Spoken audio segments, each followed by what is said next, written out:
Hey team, and welcome back to the channel. Today we are going to talk about some electional opportunities that we're going to have between our Cancer new moon on July 5th and our Leo new moon on August 4th. So this month started out a little dismal. You know it's going to be a bad time when there are almost no Lunar Mansion elections available, primarily thanks to Mars, Saturn, just kind of being in weird places. And blocking some of the more obviously useful lunar mansions. So we started off bad. I didn't get a lot of lunar mansions, almost none. And I thought, well, crap, what am I going to talk about today? What am I going to do with this? And then, thankfully, I got a little bit of relief from an unlikely source, the fixed stars. It's been a while since we've had... really, I feel like it's been a while since we've had fixed star elections, just kind of in general. For a while, we've kind of been spinning our wheels, doing the best with what we have with holiacal rise dates, which are really awesome, but not quite what we anticipate, being here for. But yeah, they really came through. It's been a while since we've had one election, and now we have a few different fixed star elections, depending on where you are, to take advantage of. So that's really fun. But we're going to go ahead and dive into it. So our first electional opportunity is going to be for the 13th Lunar Mansion. Now, this is a mansion that is primarily focused on relationships, on developing and building relationships. So it can be very useful for people who are looking to establish a new relationship, or kind of like help to solidify one that is kind of in the beginning stages of going into something potentially a bit more serious, a bit more long-term, that kind of thing. The 13th Lunar Mansion also has some sexual or erotic elements to it, so it can also be used for relationships that are much more casual in their demeanor, or just kind of making sure everybody's having a good time kind of a thing. And it also is used for like sexual health, wellness, and performance. So if any of that sounds like something you'd be interested in, helping to solidify a relationship, just kind of have fun, whatever, the 13th Lunar Mansion is right for you. And So taking a look at our election, this happens for Western Europe only, and this is going to be for July 10th at 6:33 in the morning. And here we're going to see the moon in the third lunar mansion in the third house. Typically we want the moon in the ascendant or the midheaven. The third house is fine though, it's a house of joy. She does well there. Sometimes I feel like I slip into like weather announcer voice, and I did it there at the beginning. And at the same time, she's going to be applying this square to Jupiter here in Gemini. So typically when we think of like relationship talismans, or any talisman that's kind of in that area, we think of like Venus as our first pick for a moon application. And I agree with that. I think that's smart. Relationships, relating, bringing things together. That's Venus's jam. That's what she's here for. Jupiter, I think, is a good number 2. Just because his kind of status as the benefic planet. He's going to work to create an environment where everybody can kind of flourish and be happy and safe, and that's good. That's pretty good for what we want. Start getting to other planets. Even the sun, I think, can make a good kind of third pick. But getting to other planets gets a bit more iffy. You'll probably get relationships that are more like of the flavor of that planet, and that might not be bad, but it's a little bit harder. Maybe a little bit harder to finesse into something. And the moon's applying the square to Jupiter, which is fine. Typically in these situations, we would want like the trine or the sextile, but squares are good. They'll get us there, especially with benefic planets. We don't really worry about that coming out in any way. And the real kicker here, something that I think actually makes the election much better than it appears, is Venus's position very close to the ascendant. You could probably scooch this up a bit if you want to get Venus directly on the ascendant. I think that's fine. But this brings in that Venus element. We weren't able to really get that with the moon aspect because she's aspecting Jupiter, but putting Venus in the first house is another great way to bring some of that benefic energy into it. And this is kind of like a good electional trick, we'll say, for a situation when the moon is applying to a planet that's not ideal. If you can take a planet that is ideal, put it in the ascendant, then that kind of helps to bridge that gap and bring that planet that you were hoping the moon could connect with into the situation anyway. So fun, helpful little tip there when you're looking for your own elections. But here is just a good election of sort of that double benefic influence, putting a planet in the first house and then kind of manifesting it into the shape of a 13th Lunar Mansion talisman. Our next electional opportunity is actually going to be one of our first fixed star elections that we're going to talk about today, and this is going to be for the fixed star Alkaid, who's in the tail of the Great Bear constellation. This is an election that's only going to be available for North America and Western Europe. Alaska. Australia, don't be too sad. You'll have your comeuppance a little bit later. So Alkaid, a fixed star in the Great Bear constellation, the in star of the Big Dipper, And Alkaid is a star that historically is associated with safety from robbers. So there's some protection there of the individual and their property. I like to use Alkaid nowadays primarily for identity theft. Not like for identity theft, but to protect from identity theft. Suddenly I just became much more suspicious. So Alkaid I recommend to people who are really concerned about security in some way. Alkaid is also said to be useful for protection from poisons, which is something you can use it for if you're just, around poisons a lot. Why not? But typically I found a lot of success with Alkaid for helping individuals who are taking medication that is really difficult on them. Maybe they're having like a specific reaction to it, or like a particularly strong side effect that they're experiencing, or a medication that's sort of known for being very hard on the individual or the body. Alkaid talismans can really help take a lot of the bite out of that, and really help recover sort of the quality of life, I guess, of somebody who's going through some of those more difficult treatments. Alkaid also has a connection with animals, so I recommend Alkaid to people who work with animals, or who are currently working on training an animal, or just kind of making an environment better for an animal. Just different ways that you could work with that. There's also another signification with Alkaid is associated with associated when traveling, but I usually tend to just associate Alkaid with animal handling, medication management kinds of stuff. So you can use it for assistance with traveling. It's of course what the text says, but it's just not really it's not what I think about when I think Alkaid. But our election for the North American continent takes place on July 11th at 11:55 in the morning, so just before noon. And here we're going to have the moon. The fixed star Alkaid rises at 27 degrees of Virgo. We put that degree on the ascendant. We have the moon applying the aspect to Virgo here, to the star, to the degree of the star, which is, of course, the conjunction. The moon applies the conjunction to the star. And at the same time, we want the moon to apply to a planet that's of the nature of Alkaid. Now, Alkaid is special.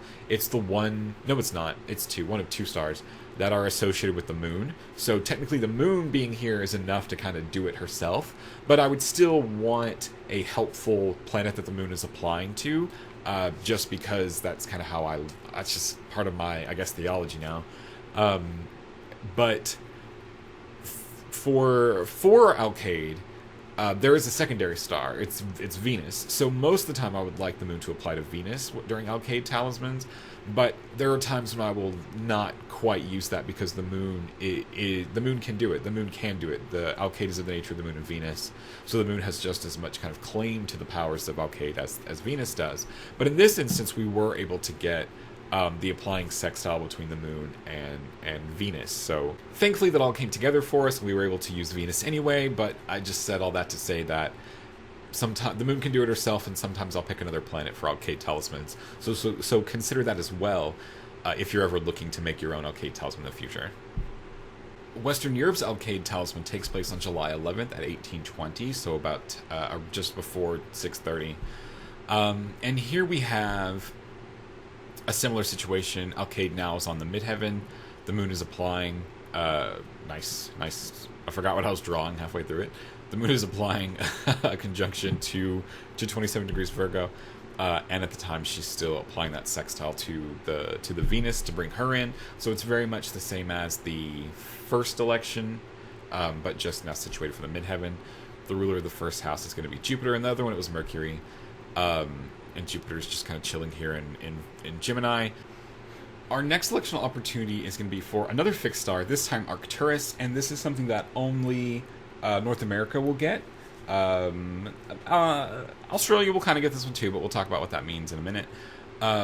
So Arcturus, another fixed star, this time the alpha star Abotes, and it is a star that is associated with health. It is probably the most specifically health-oriented fixed star that we have.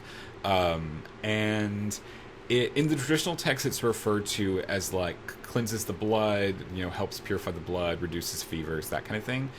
So while this focus on the blood might seem very specific and maybe you think that it's only applicable to people who have maybe blood diseases or something like that, it's not quite that way. If we take a step back and we look at the concept of the blood in the Greek medical system, which astrology was very much a part of, it grew up within, and would later become a tool of, the health of your blood is the most important indicator of your overall health. The idea is that the food that you eat would be processed in your body, turned into, blood and nutrients, and the quality of that nutrients, how nutritious it was, how good it was for your body, would make your blood healthier, which would make the rest of you healthier.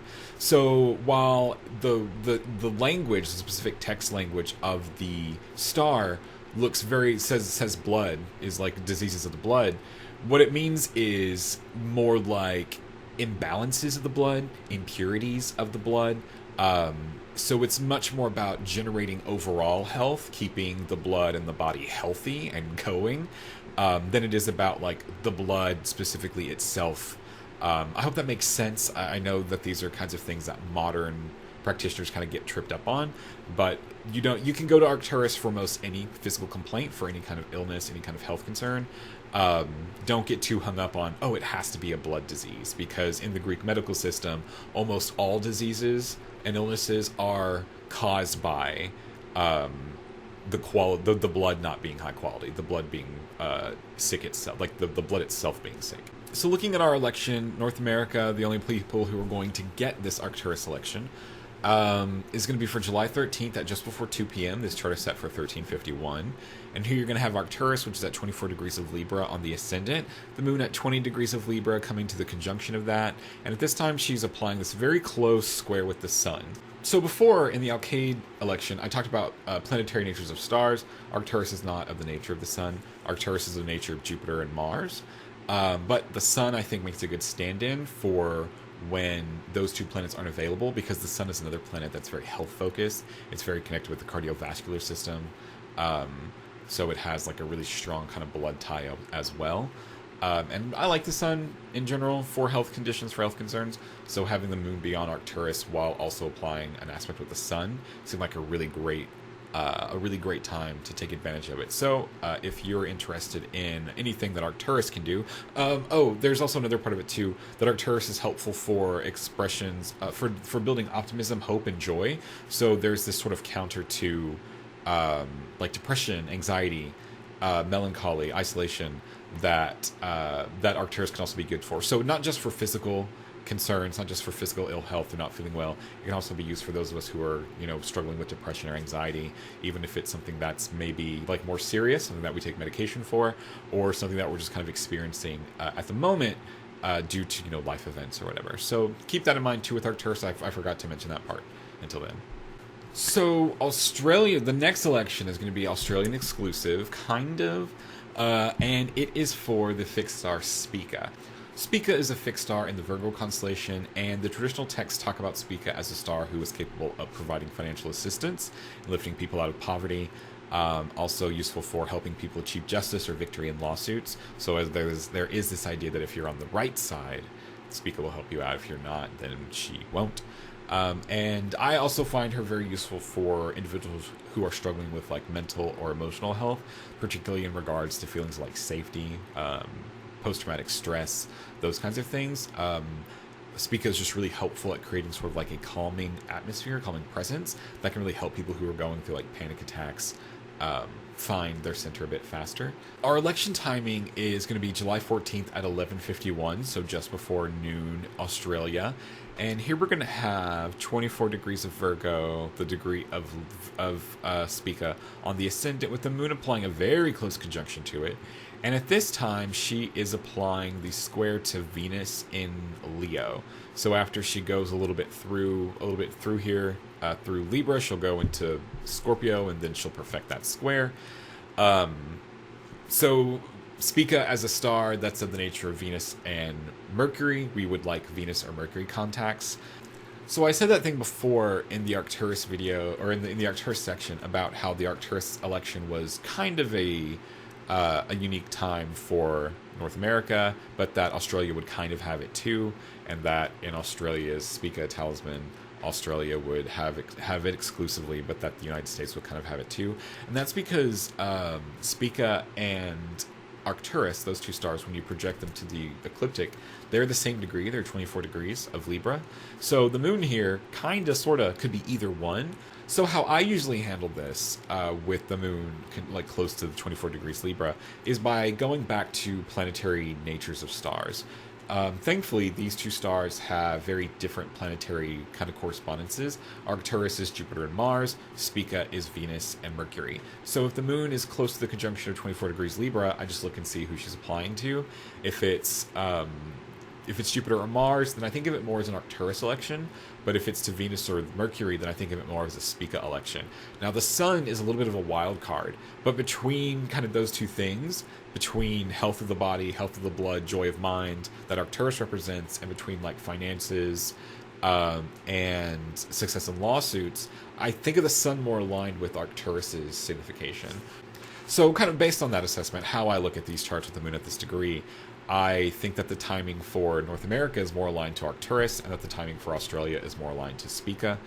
So after this, we're going to jump ahead past our full moon, kind of towards the end of the month, and we're going to have an Australian exclusive, probably the most prized chart in this bunch, and that's going to be a Sun in Leo talisman that takes place on July 28th at around 7:30 in the morning.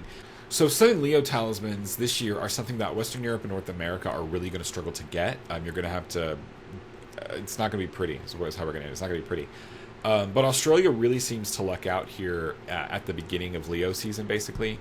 So we have the sun rising, we have the sun in Leo, the sun on the ascendant, and the moon applying a square to the sun in Leo from Taurus. So not only is the sun very dignified in his domicile, the moon is very dignified in her exaltation. They're applying each other to a square, but they kind of have to. That's just how they work. And yeah, I mean, it's really nice. I really love my Sun in Leo, Moon in Sagittarius elections. Those I think are grade A. But this is really good.